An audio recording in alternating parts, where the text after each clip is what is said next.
ఆ నలుగురు వెంట రాగా తెదేపా, జనసేన, భారతీయ జనతా పార్టీ ఉమ్మడి ఎమ్మెల్యే అభ్యర్థిగా కావ్య కృష్ణారెడ్డి నామినేషన్.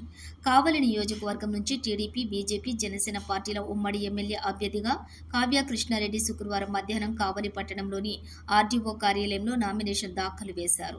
తన నివాసం నుంచి టీడీపీ, బీజేపీ, జనసేన పార్టీల నాయకులతో బయలుదేరి ఆర్డీఓ కార్యాలయంలో ఎన్నికల అధికారి ఆర్డీఓ సీనా నాయక్కు మధ్యాహ్నం టీడీపీ ఉమ్మడి ఎమ్మెల్యే అభ్యర్థిగా కావ్య కృష్ణారెడ్డి మరియు ఆయన కుమార్తె సంహిత నామినేషన్లు దాఖలు చేశారు. ఈ సందర్భంగా నామినేషన్ దాఖలు చేసిన తర్వాత ఆర్డీఓ కార్యాలయం ముందర విలేకరుల సమావేశంలో కావ్య కృష్ణారెడ్డి మాట్లాడుతూ నామినేషన్ దాఖలు చేయడం జరిగిందని, ఎమ్మెల్యేగా అత్యధిక మెజారిటీతో గెలిపించి ఆదరించాలని కోరారు. అదేవిధంగా నెల్లూరు పార్లమెంటు టీడీపీ అభ్యర్థిగా పోటీ చేస్తున్న వేమిరెడ్డి ప్రభాకర్ రెడ్డిని గెలిపించాలని కోరారు. కృష్ణారెడ్డి వెంట టీడీపీ జాతీయ ప్రధాన కార్యదర్శి బీదా రవిచంద్ర యాదవ్, మల్లేపాటి సుబ్బానాయుడు, మాజీ శాసనసభ్యులు వంటేరు వేణుగోపాల్ రెడ్డి, బీజేపీ రాష్ట్ర నాయకులు భరత్ కుమార్ యాదవ్, జనసేన ఇన్ఛార్జి అలహరి సుధాకర్ పాల్గొన్నారు. తెలుగుదేశం పార్టీ జాతీయ జనరల్ సెక్రటరీ ఒక పక్కన మాసం దింగుతున్నారు నాయన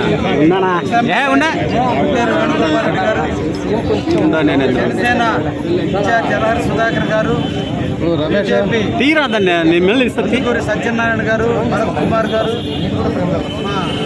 మాలేపాటి సుబ్బానాయుడు గారు, పార్టీ సెక్రటరీ మల్లిశెట్టి వెంకటేశ్వర గారు, మా నాయకులందరి సమక్షంలో ఈ రోజున నేను 3 సెట్లు నామినేషన్ వేయడం.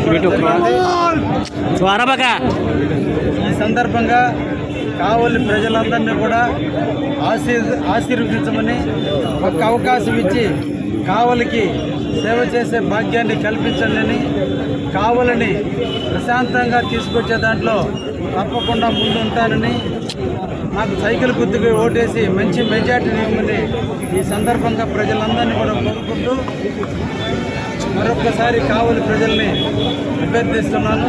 సైకిల్ గుర్తుకు ఓటేయండి, కావలికి సేవ చేసే భాగ్యాన్ని కల్పించడం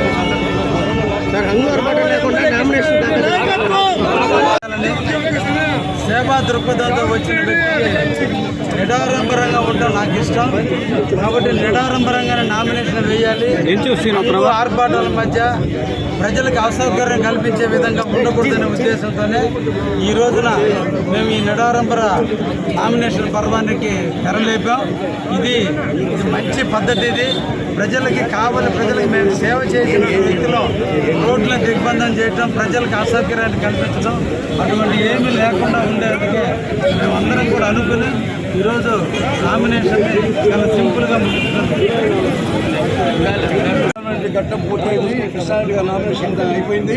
నేను ఒకటి మాత్రం గట్టిగా చెప్పగలను, ఈ రోజు నామినేషన్ తోటి కావ్య కృష్ణారెడ్డి ఎమ్మెల్యే కృష్ణారెడ్డి అయిపోయినట్టు నా లెక్క. ఎందుకంటే ఈరోజు ప్రజలందరూ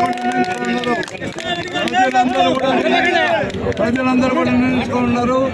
ఒక అవినీతి పడినటువంటి వ్యక్తిని మళ్ళీ గెలిపించుకోవాల్సిన అవసరం లేదని చెప్పి ప్రజలు ఈరోజు నిర్ణయించుకున్నారు. అది కూడా కాకుండా అనేక మంది నాయకులు పెద్ద కట్టగా చేరినప్పటికీ కూడా ఈరోజు గతంలో ఇందిరాగాంధీలో ఒక సిండికేట్ నాయకుల్ని ఏ విధంగా అయితే కట్టగట్టి బయటపడేశారో ఈరోజు కృష్ణారెడ్డికి ఎదురుగా ఉన్నటువంటి అనేక మంది నాయకులు, చాలా పెద్ద నాయకులు వచ్చున్నారు. అందరిని కలిసి